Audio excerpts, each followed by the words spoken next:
Hello, everybody, and welcome to the Dark Underbelly of the Moon. Today, I am joined by Future Man and Lunar Goddess. I am your host, Queen Priscila. Welcome, guys. Thank you for joining me. Hello. Hello. Thank you for inviting us to join you. Yeah. So, And we're doing this on the full moon also, so this is very auspicious. oh yeah, I forgot that we did schedule it under a full moon. Yeah. That's right. Nice. Nothing but good things coming. So, our topic for today is Marianne Williamson and her presidential run, which I thought was very, very meaningful in how we actually met each other. So let's just start out by asking each one of you guys what drew you to Marianne. Let's start with Future Man. So I originally discovered Marianne Williamson kind of indirectly through Tulsi Gabbard because I saw what the media was doing. I kept seeing I was like, oh, she's really cool, and she's a former veteran, she's talking about peace, and then I saw they were really trying to keep her quiet, and it was kind of blatantly obvious. So then I decided to check all the candidates. I wonder if they're hiding anyone else, and then so I was looking through the list, and I was like, oh, there's this spiritual author, I have to see who she is. And when I saw her announcement speech for presidency, I was like, my socks were blown off by the way she spoke. I was like, this is how a president should talk. I've never heard anyone be so professional, so well-informed, so kind of on point on every single issue. It was like exactly what I would want from a leader. And so I was like searching YouTube every day for Marianne Williamson. What is she saying now? And I also always had the sense that if you want to remove Donald Trump, you have to find someone equally as distracting and magnetic. Because the thing is that one of his assets is that he's so annoying. Because everybody wants to see, oh my God, he's so annoying. What's he saying now? And Marianne Williamson had the ability that you wanted to see what she was saying next because she was so interesting and she could really hit the nail on the head on every issue. And so I got into the YouTube comments, and then somebody said to me, oh, you should join the group on Facebook. And I think it kind of snowballed from there. Once I joined one group, there were more groups, and then I started meeting a lot of interesting people. What I find really interesting is that even after she left, the race, all of those groups, a lot of them are still active. A lot of people are still talking. They're still saying, what can we do? And that's almost kind of the reason all of us are here, because we're like, okay, we want to have this conversation. We want to keep talking.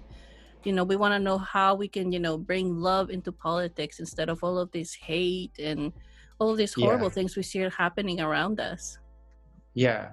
And the thing about the hate also is it's important to be angry about stuff, but at the same time, if you just have people saying you're horrible and it's your fault, and then the other side is saying you're horrible and it's your fault, it never goes anywhere. You never get to a solution from that kind of it's a standoff. I think our lunar goddess is sideways. Yes, lunar goddess, you've gone sideways again. You're completely it happened when I don't know. Do you prefer this? Well, now we can see you right side up, so I'm not sure how that happened. Good. Yes. Well, lunar goddess. This is reminding me of the Andrew Yang interview with Marianne Williamson when he went sideways all of a sudden. Yeah, he did. Oh my God! See, we're just so connected to Marianne. Yeah. So, lunar goddess, how did you find out about Marianne Williamson? I knew of Marianne, I don't know how many years before she ran for president, but I followed her on Facebook. So, I had liked her on Facebook. And so I knew who she was, and I had one book of hers, which is Illuminata. And so I had basically the same reaction. I didn't even hear her speech until later. The moment I read the headline that she was announcing her candidacy, my jaw literally dropped. And just simply because I know who she is, and that's all I need to know to 100% on board. I knew it. And I did not follow her closely. And I hadn't read all of her really popular books. I had caught a portion of an interview with maybe a Super Soul Sunday interview or something like this with Oprah, just for maybe a few moments of it. And that's it, really. But I just knew who she was, and I knew what she is all about. And I felt immediately the same reaction that Future Man had, as far as that this is what a leader sounds like, this is what a leader should sound like, this is what I want a leader to sound like. All of our leaders should communicate and understand on this level, and that's it. And as what you were saying earlier, as far as people blaming one another, or sides blaming one another, since she has dropped out of the race, I have found that I have now somehow lowered my standards for myself and allowed myself to get caught up in that very same mentality, which surprised me. And it dawned on me after talking through it a little bit that I was using her as my excuse to be a nice person online or whatever, as opposed to moral leadership, because you see the way she talks, and she's the way she reaches out to the other side in a way that is not blaming. She's like, okay, I know not every Trump supporter is a racist, and here is why reparations is a good thing. So, she's not attacking them, and that leaves the room open for other people to actually want to listen to her. So since she was doing such a good at setting that example, everybody around her, like in all of the groups that I was in, like it was so much positivity for like a whole year. Just like nothing but love, like like, oh, this is what I have always wanted in politics, because politics is so toxic sometimes. And by sometimes I mean all of the time. And like for the first time, it actually felt like somebody like me could actually, like I actually wanted to be involved. So now it seems that there is a bit of a void, in a sense. Like, okay, so now I'm not commenting with Marianne's plans as I was. Yeah. It was there's a lot of momentum behind her campaign that I felt. Obviously, apparently not enough to carry her through, although I think that had the debates been more transparent or fair, I suppose you might want to use that word, then we would have seen more of her for longer and possibly still be seeing her. Oh, and they're like, yeah, we can't change the rules. These are the rules. But now that Bloomberg is in the race and he gave, like $300,000 to the DNC, they're like, oh, yeah, I guess we could change the rules. So I know. So, like, I mean, it just makes you feel like this whole process is just like so dirty. Like, okay, we're only going to bend the rules for the billionaires. And well, the thing is also, like, it's dangerous in a way that they're not really paying attention to, in the sense that, like, Marianne has talked a lot about the 2016 election and the fact that the DNC's meddling made a lot of people lose faith in the democratic process. And that is whether you like Marianne Williamson or Tulsi Gabbard or Bernie Sanders or whoever you like, you should not be just fine if your candidate is okay when you see how much tinkering is going on behind the scenes. And like when she says that, when Marianne talked about how if they hadn't meddled, then either Bernie or Hillary would have been the nominee, and everyone would have felt good about it because they would have known that their vote counted. But when you see, oh, maybe my vote doesn't count, then that actually leads to the political disengagement, which is so dangerous, as she's been saying. So yeah, because I remember 2016, I actually went to a caucus here in Washington, and it turned into a disaster because there were all these like weird rules that they kept bringing up to like pretty much silenced the Bernie people. Hmm. And somehow, there was more Bernie people, but we ended up with more like delegates going to Hillary, and we're like, what's going on? And then you saw videos of that over and over, like in Vegas. Wow. A lot of people just like booing and like, what is going on? And the DNC is like, well, we have these other rules that nobody seems to understand. And and that's why, everybody felt cheated, and everybody felt like, like this was stolen from Bernie Sanders. Yeah. And then this time around, so many people had to, like, they were forced to drop out, even though they had plenty of support, only because they weren't meeting these arbitrary rules that are not even in our Constitution. Mm-hmm. There's nothing about donor thresholds. There is nothing about polling. And then the whole polling situation was dirty too. Like, okay, we only accept these polls, and they're polls for like people who already voted Democrat the last time around, and they're only calling landlines. So I mean, and also, I just saw a video of one guy who did a breakdown of how the polls are conducted. And what they do is like, they don't let you just say the candidate that you like. You have to go through the list, and Joe Biden is at the top of the list. Mm-hmm. And then, Kamala Harris, or whoever their kind of establishment candidates are in order of that, usually according to the poll ranking. If you say, oh, are you just, if you say to the pollster, are you just going through the list of who's highest in the polls? Then they'll say, oh no, we're not allowed to tell you about the polls. But you can see from the way they're reading off the names that that is according to poll ranking. And they say, do you support Joe Biden? And then they say, do you support Bernie Sanders? Do you support Elizabeth Warren? And you have to answer it in this robotic way. So a lot of people who are busy are just going to be saying, okay, fine, Joe Biden, whatever. I have to go. Mm-hmm. It's a lot of trickery happening. Yeah, plus they're also polling older people because they're only calling landlines.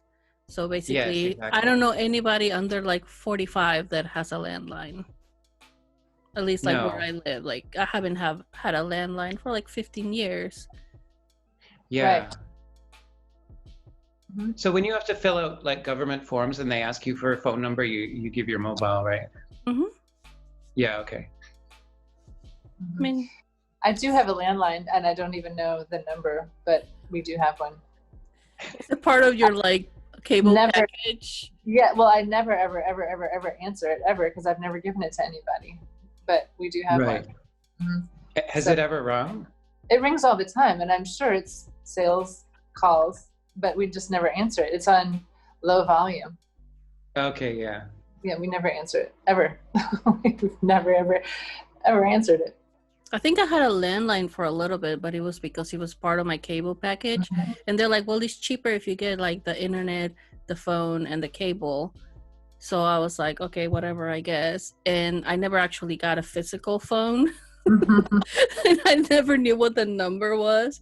I would just see it like pop up on my TV that there's a phone call coming. And I'm like, a call coming in. Like, okay, well, that's too bad for them. I don't even own a phone.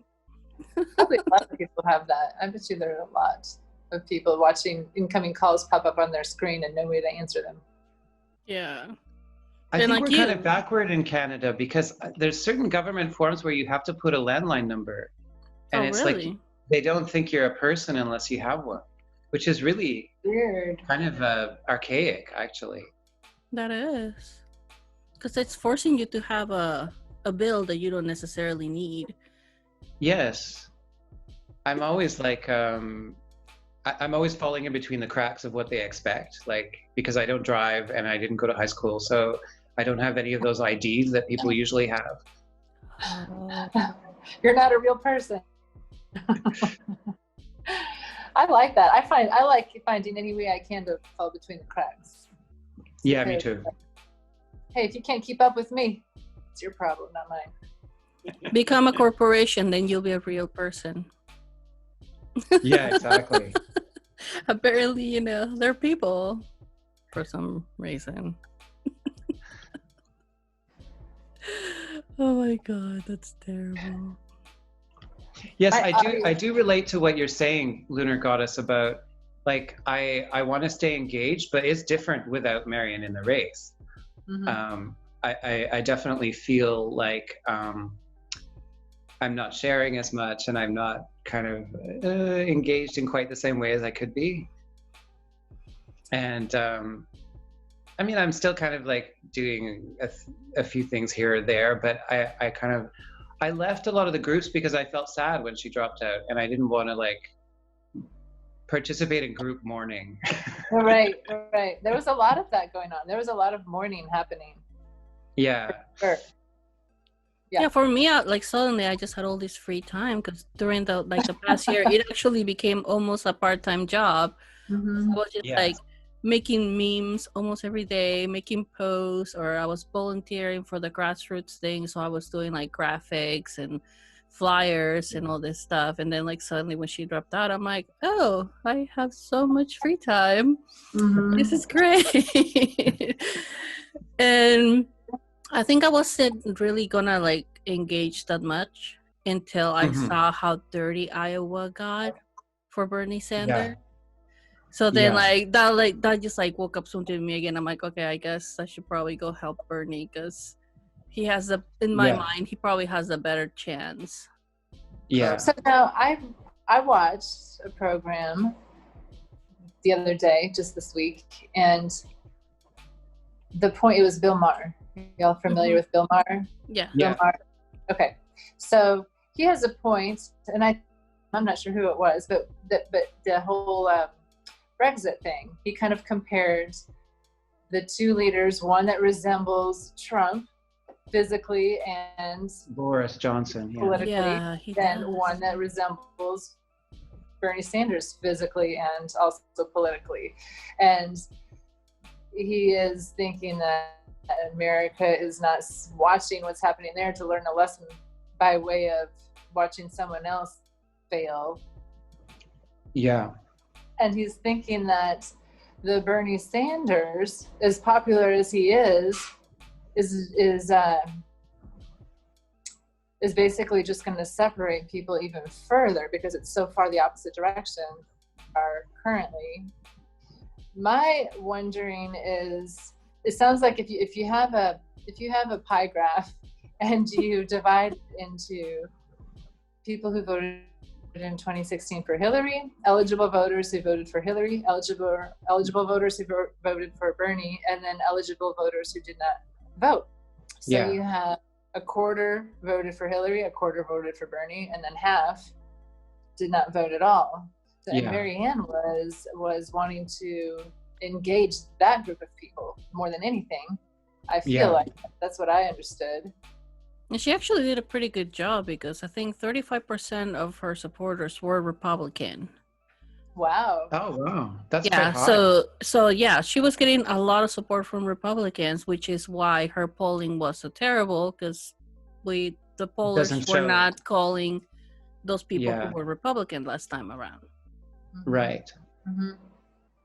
Yeah, and then, of course, there was people who were hippies and not registered to vote, or they were a little bit more off the grid. I mean, the stereotypical hippie is someone who thinks that, they have to hide from the man all the time, right? And then if Marianne galvanized them to get involved, they would be sort of trying to find their legs. Oh, do I have to register? And do I need a landline? And what do I do? I mean, even on the Facebook group, the majority of the people who were supporting Marianne didn't understand how Facebook interacts with YouTube. And there were a lot of misunderstandings I had with other users because of just basically technical misunderstandings. Yeah. So, and I had that as well. I'm a registered voter. I've been a registered voter since I was legal to vote. But the whole message of Marianne's took a while to catch. And I feel like she, right at the point, a very pivotal point, when we were galvanized enough to sort of make headway, organized enough, I should say, is the time that she was basically forced to drop the campaign or suspend. Oh, I know, and we were so close with like the grassroots too, because like as soon as she dropped her staff, the grassroots, like we had been working for months on like getting names of influential people, getting all of these like scripts for emails, scripts for phone calls. And that next week was gonna be the start of like the grassroots campaign calling all of the influencers. And we were there, had like Google documents, and we were so close. And then like when she dropped out, we're like, but we're about to start this. Like we're ready. It's almost like we need more time to. It would have been a beautiful thing, like a purely grassroots campaign based on volunteers, because and it's actually much more important than it looks. Like the whole narrative that the corporate media wants to push is that you need money to run a campaign, and you need money to do everything. Without money, you're nothing. And I saw so many people. It would have kind of proved like conviction is so much more valuable. Yeah, I just saw so many people like myself, like basically supporting Marianne became like almost a full-time job. And I mean, I wasn't getting paid. I was never expecting any pay for it, but you know, I have graphic making skills, and I did as much as, you know, I humanly could. But I mean, it didn't feel like a job either, because I was actually having fun, and I felt like what I was doing meant something. It's like, you know, I want my country to be better. You know, we're heading in the wrong direction, and if this is what I have to do to get my country in a better place, then, you know, I was having fun. So it never felt like work. The same way. Plus, you know, making memes is fun. When you said that it felt like a job, I had not looked at it that way until at some point, I think it was maybe in later summer, I read someone's comment, and you know, we had all enjoyed ourselves. We were all enjoying ourselves. I think as far as any supporters go, I think Marianne supporters were having the most fun. But I think, in my mind anyway, I was having a good time. I think that when I read someone say the very same thing that you just said, Queen Priscilla, about it's almost like a second job, I thought, oh, that's how I need to be. Right now, I'm just posting for fun, like, go Marianne 2020, woohoo! And it took me a while to catch on. There's work to be done. And so you need to figure out what you can do in order to be helpful. I mean, you know, showing a little bit of support here and there is fine, but it took me a while to realize, oh, okay, so I think you, Future Man, were also directing, like, you know, drop a meme here so that you can connect a face with the name, and also if there's any information, if they allow you to post. And that had never occurred to me. I wasn't savvy that way, and so you know, that's what I'm saying is people were excited, but also directionless a little bit until we had our direction. Then it was too late. Yeah. So it took a while for people to recognize that their role. Yeah. Yeah, but at the same time, I also think that it was inevitable. Like, okay, I have a question for you guys. Okay. I've heard Marianne say that the smears hurt her. Do you think that that's true? Do you think that it was the anti-vax smears and the Crystal Lady smears that hurt her campaign? I think it really did, because people didn't take her seriously. Go ahead. Oh, that's true. I think that people didn't think that she was to be taken seriously. And when she made the tweet about the hurricane, which I thought was perfectly acceptable. I know. I had a friend that is sort of like, you know, he supports other Democratic candidates, but he was well aware that I was a Marianne supporter and didn't really say much about it the whole time. But as soon as I know his viewpoints and I know where, you know, his agnostic point of view and all of these kind of things, but as soon as she made that post, as soon as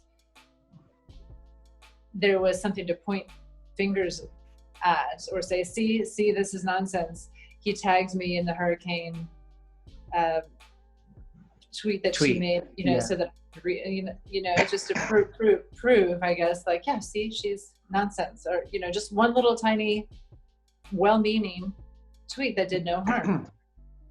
That's also so dismissive of people of faith, because I mean, think about how many people are religious all around the world. And also spiritual people. Like meditation is a form of prayer. Yeah. And to just like outright, dismiss, basically like 90% of the population. It's like a lot of people believe in the power of prayer. I believe in the power of prayer. So Mhm. just to dismiss a candidate because of her faith, when we're supposed to be a Yeah. country with freedom of religion. Right. Yeah.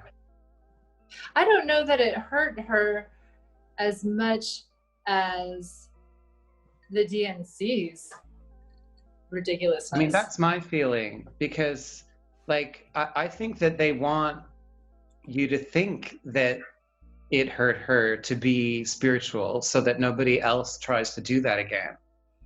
But I think that the real thing that they were pushing back against was that she was totally grassroots. And you've seen, like, in the case of Andrew Yang and Elizabeth Warren, they started out sort of grassroots, and then there's some things with their funding that looks a little bit suspicious, so they're getting treated better by the media.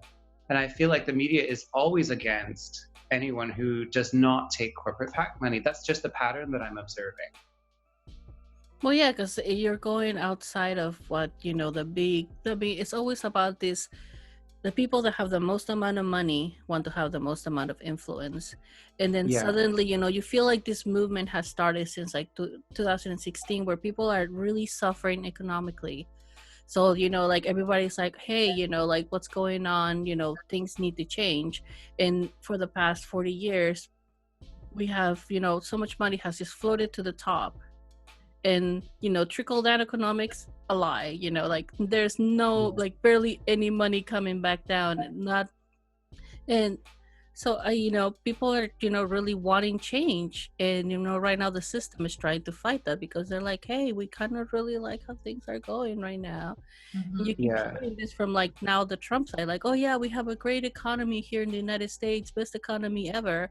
And I'm like, like the county that I live in here in Washington, I was looking at statistics, and we have the third highest homelessness rate. Wow. And that has happened that started in 2008 when the big, bubble happened. And it just, like what I see a whole bunch of tent cities next to the freeway. Wow. So it's like, you can't tell me the economy is doing great when I see, so many homeless people, so many homeless children, like you can't, it's like there's just this disconnect. They always want to like feed you all of these lies, and people like, they're not buying it anymore. And that's why Marianne was like coming on so strong, and that's why they had to stop her. Yeah. Because she was making too much sense. If there was anything that she did herself, her campaign, and I'm still glad she did it, but it was probably that she talked about the media funding on air, because that clued them in that, oh, she's coming for us. Oh yeah, she was coming for everybody. Yeah. And that's what I liked about her, though, because I was like, there was an authenticity to the way she spoke that I didn't feel with anybody else. Like, Bernie Sanders was like second on my list, but like there's just something about the way she talks. And I think back when people talk about, like JFK and how inspiring he was, and like I never like felt connected like that to a politician or anybody in politics at all. And then Marianne came along, and I'm like, oh, this is my JFK, like I get her. She wants, like his whole thing was, let's make it to the moon. And nobody was like, hey, well, how are you gonna pay for that? It's like you have to have higher aspirations. And like all she really wanted to do was like, hey, how about we like feed the children? How about we make sure they have a good education? And somehow this was controversial. Like, what's so controversial about wanting to like feed and educate children? Yeah. Why is that crazy? I mean, in a way, actually, I think that it's legendary, and she was very, very smart to keep her policies so pure and so humble, because the biggest smear they could find about her was this vaccine thing and crystals, which are made up, first of all. But second of all, they're also pretty small potatoes if you compare to like them calling Tulsi Gabbard a Russian plant. You know, they got way more nasty with her, and so in a way, like Marianne was very good at seeming not too threatening. Are you gonna say something, Wonder Goddess? I think she froze. I keep breaking up. So do you guys keep breaking up as well, or is it just me? I think it's just you. It's just me. Okay, I've noticed yours is pausing a little bit more. Maybe because you're in the basement. It might be my location. Yes, but as far as we were talking about, you know, Bernie Sanders, and I supported Bernie Sanders in 2016. I took my then 5-year-old daughter with me to a local. He was in town, and it was overwhelming. It was, you could feel the energy, and it was, and me being in a red state, it was a huge surprise. You know, I was glad I was winning. I was inspired. I was happy. I didn't care for the people that thought, yeah, but Hillary is the only one that is electable against Trump. I thought, well, you're too smart for your own good. That's what I thought, you know? And so, but as far as with Marianne compared to Bernie, their policies, from what I understand, are quite similar. They're very, I mean, you can compare them easily. But with her, you know, not that Bernie Sanders wouldn't be a good moral leader, but with Marianne, that direction, she is laser focused in ways that, in my mind, are necessary. They're necessary to course correct. And she's got the ability to unite people, where Bernie, if you support Bernie, you support Bernie. You don't, not trying to cross over. And you know, I'm not sure. I mean, I like Bernie. That if you know. Yeah, sorry, go ahead. No, please. Well, I noticed an interesting phenomenon, which was just curious, and I don't know if you guys found this too, but, and this is nothing about Bernie himself or his policies or candidacy, but when I was interacting with people on YouTube and social media about Marianne, the most anger that I got from people was from staunch Bernie supporters, more than Trump supporters. Now, you can see why also, because people who are Trump supporters are less threatened by someone like Marianne because it's in another planet. But whereas like Bernie is, you know, they can see more as a competitor. But I also thought there could have been a little bit more fraternity in the left wing, because I had this like pressure from people, like it's Bernie or bust and you got to get on board. And I'm like, I was kind of offended by that, because I thought that's not really democratic. That's just the mean girls clique, you know, wanting you to conform. And yeah, absolutely. If you can convince me that Bernie is as great as Marianne, then do it, but do it in a way that is actually attractive. Right. Marianne, not only is she spot on in everything that she says, and she's a well-rounded, wise person, but she's captivating as a speaker. And she takes you to a place, she's not just talking at you, you know, she reaches into you and speaks to you as an individual. You know, she's just not talking to the masses. She is able to grab hold of your heart, basically, and it sounds kind of silly to say, you know, but it's what I love about her, and what I was so excited about is that the piece that's missing, you know, she brought to the table. Yeah, well, her knowledge of like American history is something that I haven't seen in any other candidate. Because I mean, she's incredibly educated in American history, and from watching videos from her, I know that one of her hobbies is actually reading biographies of like the founding fathers. So she actually spends a lot of time looking into like basically the human condition, who we were. And that's something that she really pushes. You know, you have to understand where you came from in order to know who you are now and where you need to go.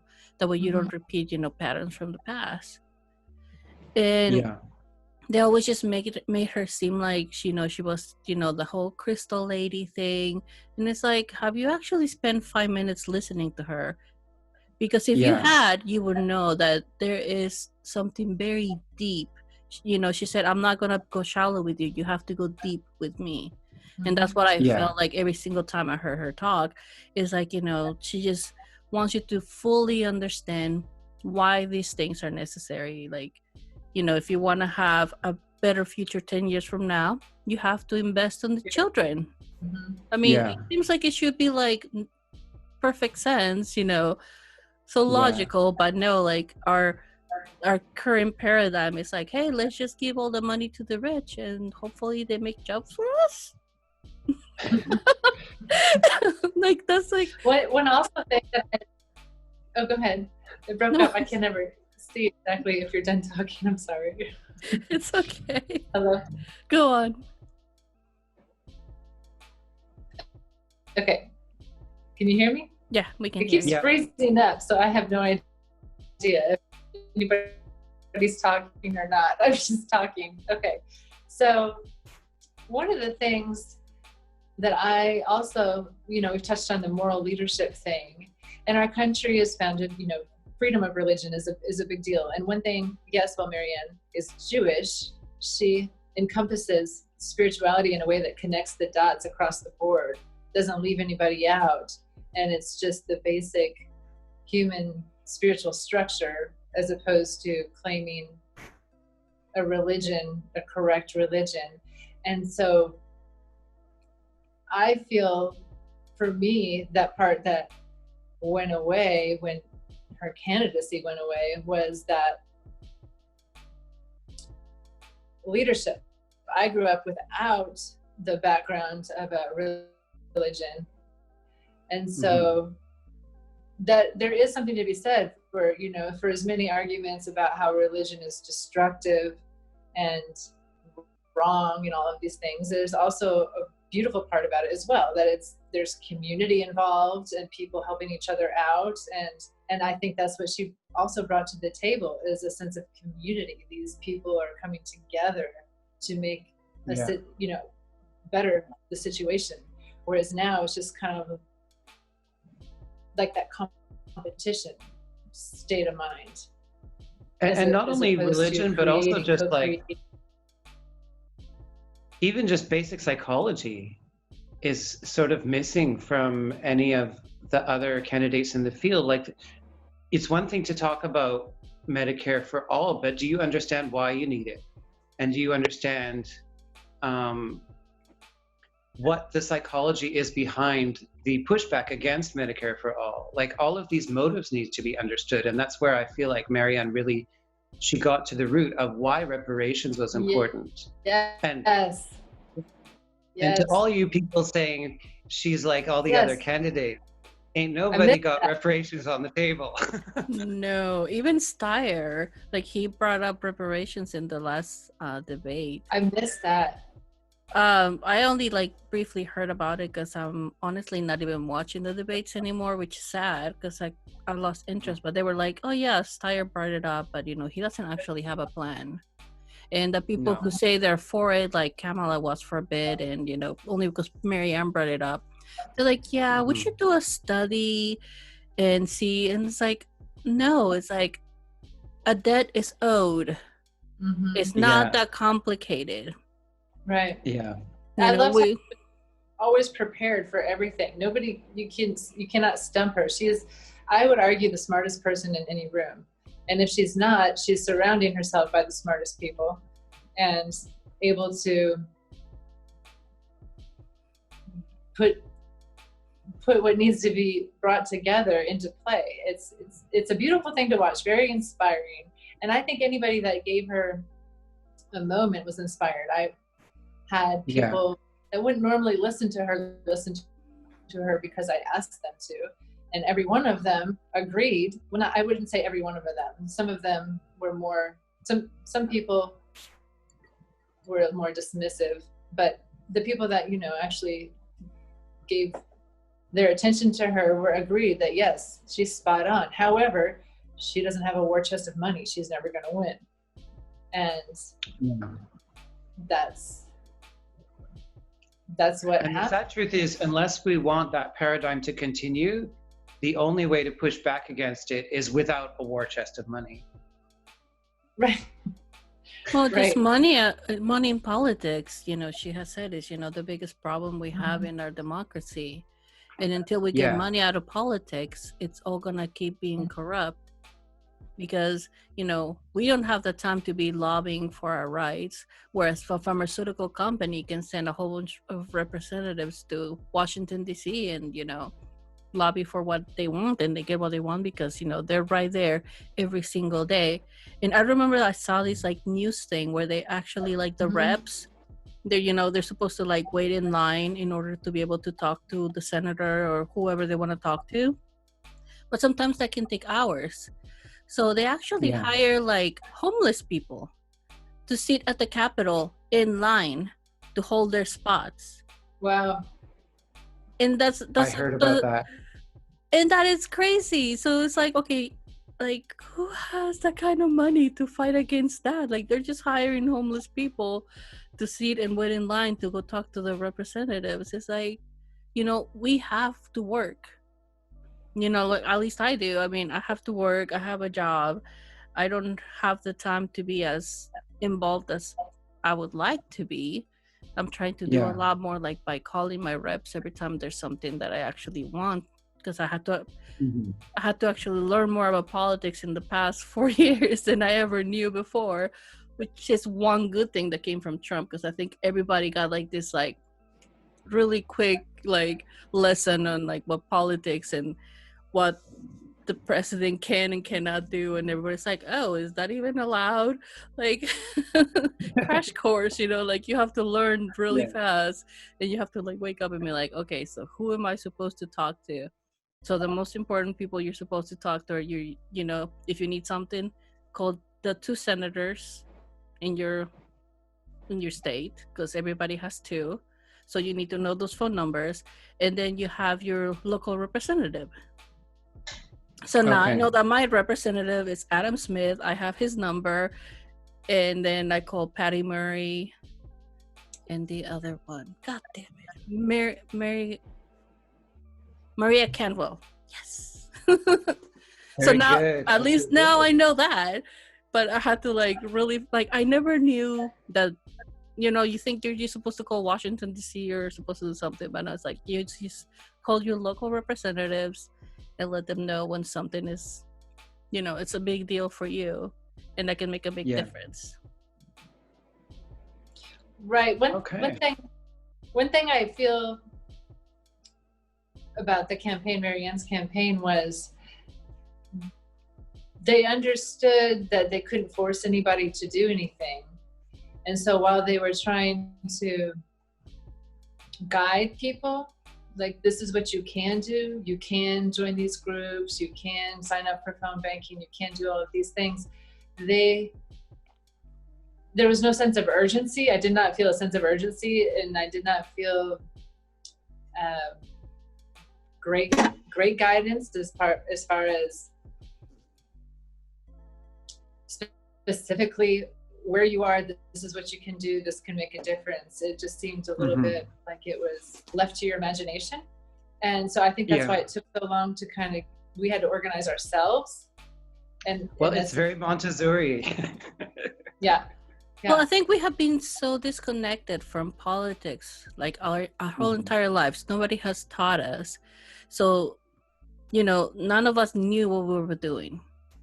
We had the best of intentions, but when all of us just showed up, we're like, hey, so what are we supposed to do? Whereas, you have the other side that, it's already, hate has become politicized. They're organized. And they've had they're really good at doing that. They've been doing it for a while because they had 8 years with Obama that they were fighting him.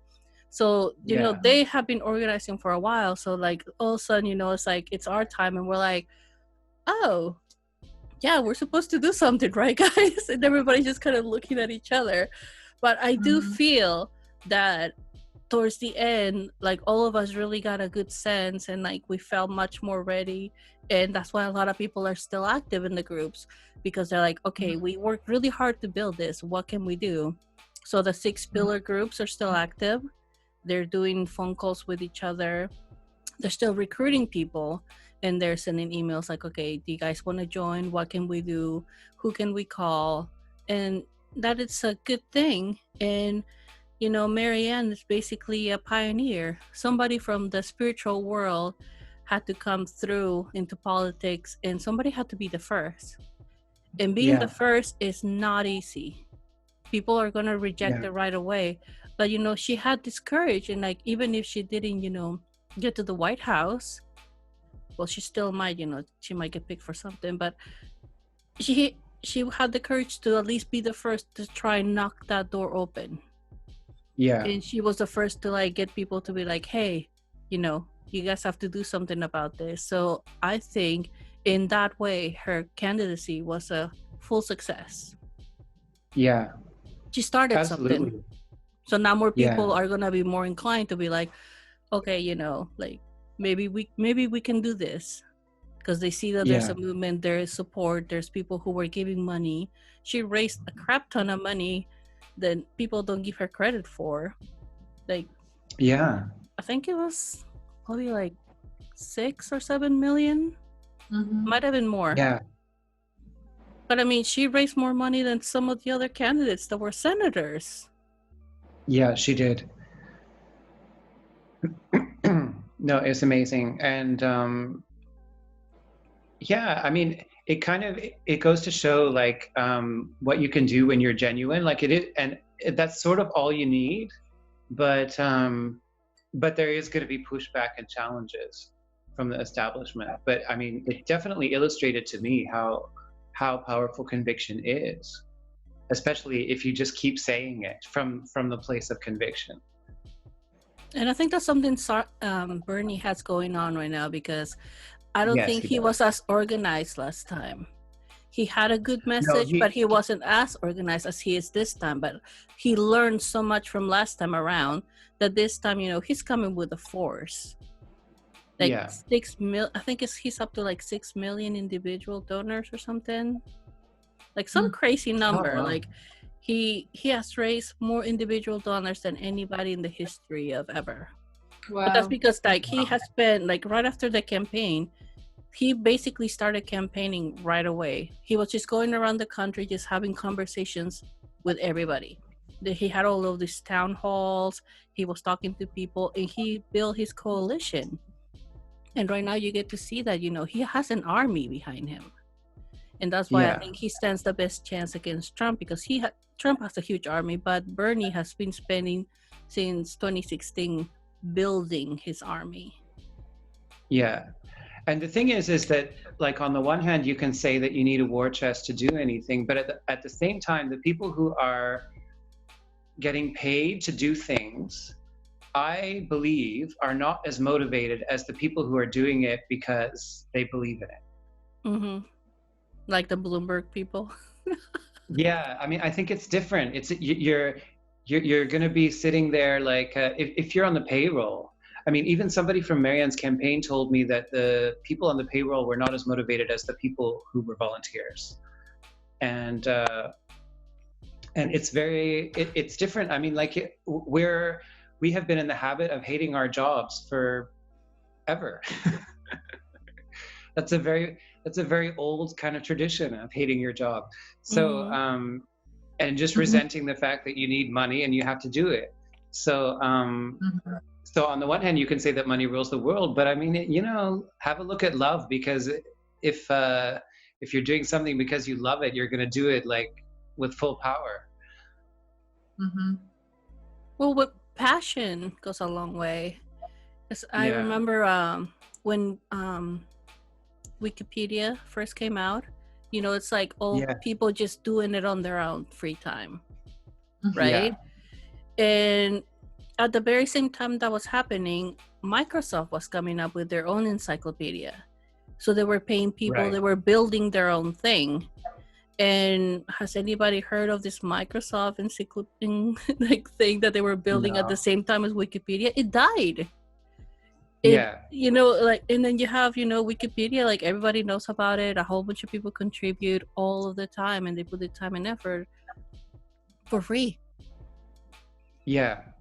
And my dad also, he worked on a open source software thing. It was like a media thing. And he said like the amount of passion that people displayed about their whatever they were doing, whether it was coding or whether it was skinning or whether it was graphics or fan art or whatever, they were so motivated because it was really what they wanted to be doing. And I mean, you can kind of imagine like a society where people have more freedom to choose a job that suits them, that is more in line with what they're passionate about. It could be incredibly productive, actually. Yeah, because right now so many people are forced to pick jobs because this is the job that's going to give me the healthcare I need because I have, X disease. Like right now, like I do freelance work on the side, but my main job is working, for a retail store. And I hate it so much, but I have the insurance that I need in case something happens to me. Right. Yes. But I mean, what kind of a worker am I at that job? Whereas if I could have a job that I really like, where I could actually be passionate about. And I think that's where a lot of like the unhappiness that we see everywhere in the country. So many people have depression. So many people are unhappy because they have to do things they don't want to do.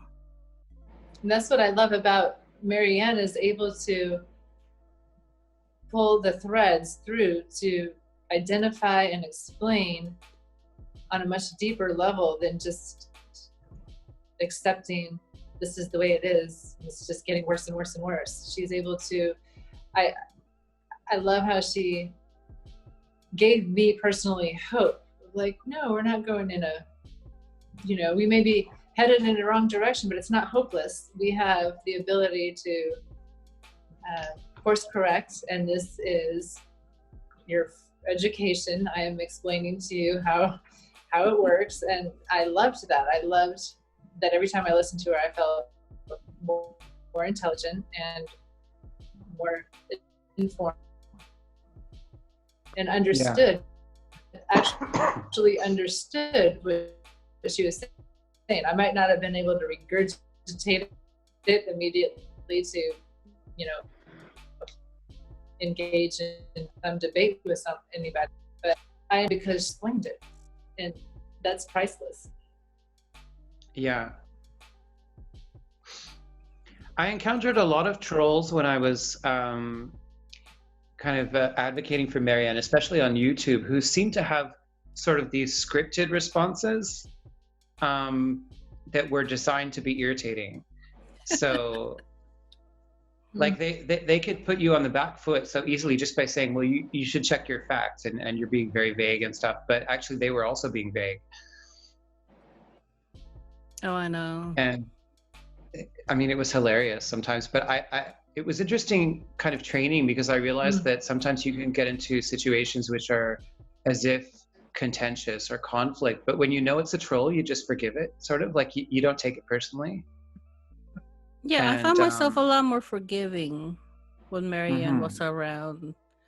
I was like, what, maybe, I need to like listen why this person feels this way more, as opposed to like right after Trump won, I was just like in full attack mode, like, how can you guys be so racist, you guys suck, or like like that. But as soon as Marianne came along, I'm like, okay, maybe I need to look at how I have been behaving too, because nobody's ever gonna listen to me. Nobody's going to listen to you if they constantly feel attacked by you, no matter how right you might think you are, or even you could be completely 100% right.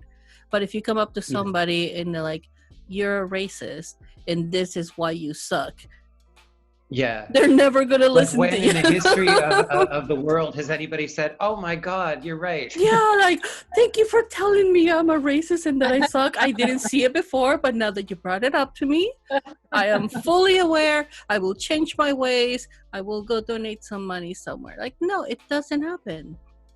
You just shut people down, and then, they feel attacked, and then they feel, compelled to attack back. So we get nowhere. Is that what they call a circular firing squad? I never heard that before. I haven't either. Oh, okay. They talk about the Democratic Party as a circular firing squad where everybody's shooting each other, but I'm not sure if that's kind of the same dynamic. I heard about Democrats eating their own. Yes, I think that because that's usually what happens during like the whole election, before the election, because right now it's like, instead of like holding up the candidates and being like, this is why all of these people are great, instead of doing that, they're like, let's attack them. And then by the time it's time for election, you just feel so terrible about all of these choices. Like, I hate so many of the candidates, and if one of them ends up being the nominee, like, what are the chances of me wanting to vote for them? Because I pretty much hate all of them but 3 at this moment. Which I feel I'm being more radical by supporting Bernie now than I was being with Marianne. I felt like with Marianne, I was like, my stances were much more down the middle. But since that option is off the table, then I'm like, oh, well, you did this. Bernie! And like, the establishment is yeah, I think she her internet went off or something. I'm sure she'll try to come back. I could check on the chat, see if she said anything.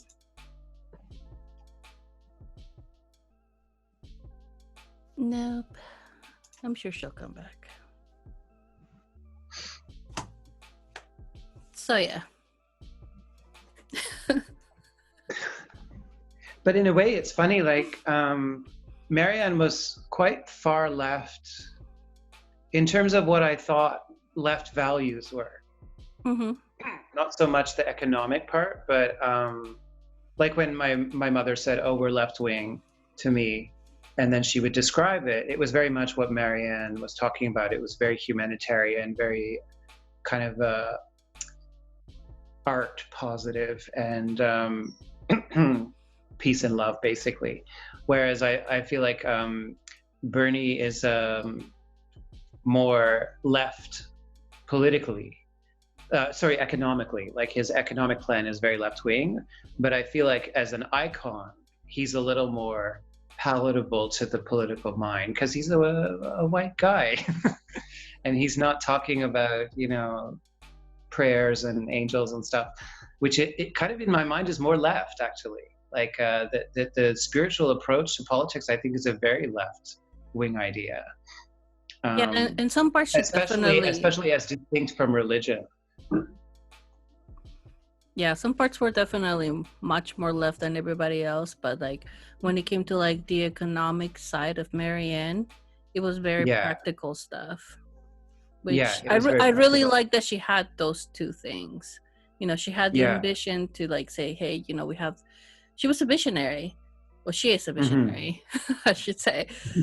Like, we can have all of these amazing things, but like, for reparations, like, the reason she would say $500 billion was because she said that if it was 100 billion, that seemed like an insult to the people, but 500 billion was politically feasible. Yeah. So, there's like a realism to like, okay, yes, we do need to do this, but we also need to keep in mind that, how we're going to pay for this, which she always had her receipts, and she said, this is how we're going to pay for this. Yes. I know, it was so funny that they always say, oh, how are you going to pay for it? But the thing is that we don't even know how much money the Pentagon lost. It was a crazy amount. And nobody seems to be like, why it's not nobody's top really news. Pursuing this topic. Yeah. Why is this not top news? Like, oh yeah, we just lost a crap ton of money. And nope, nobody cares. Okay, I guess we're just gonna talk about Trump having an affair or the impeachment or, somebody ripping up some papers. All of this, like, Well, it's funny because I do think Trump is not a good guy, but I don't think he's the cause of all the corruption in the States. I think that this kind of crap has been going on for a long, long time, like Marianne has said, and I feel like it's very easy and very seductive to just get sucked into hating Trump, and then think we just got to get rid of him and then everything will be fine. No, it won't, because it's all yeah. Because he's a symptom. He's not the cause. Yeah. 40 years exactly. of our democracy being just chipped away at has created Trump. Yes, and Trump did not invent gerrymandering. No. He did not invent super delegates. He did not he's just annoying person, but and very distracting. And in that sense, he's doing his job very well. Yeah, unfortunately. Yeah. But hopefully we can get Bernie elected. Yes. And I think AOC, is the future of the Democratic Party. Like, I really like her. Like, she's the kind of Democrat I have wished to see for a long time, because she's actually, calling people out, speaking her mind, and you can see that the establishment is fighting her with everything they have. Yeah. And you would think they would want this because she's so popular. People want her. Like, all of these, like, really good people that are coming on the scene. Yeah, I thought it was something to celebrate. Yeah, like, we have all of this new, fresh blood that is actually trying to get in. And then we have people like Joe Biden and Nancy Pelosi. And it's like, you guys need to retire. Yes. You look tired, dear. Well, we all learned something today. Okay, so I think as far as the podcast goes, we're going to go end it now. But if you want to stay on the call, then we're going to do that. And we're going to figure out how often we're going to do this. Hopefully once a month. And I think that would be good. Yeah. And if people, feel like they really want to hear more from us, then we'll try to do more. But I'll try to do some, smaller videos released throughout the week, just so that, people can see small clips. And hopefully find us on iTunes and Stitcher and all of those nice places. But we're going to start out on YouTube, see how this goes, try and get the conversation going. And I hope you and Lunar Goddess will stick around and we can talk some more. Great. This is really fun. Thank you so much for being here. Yeah. Okay, bye. Okay, bye-bye.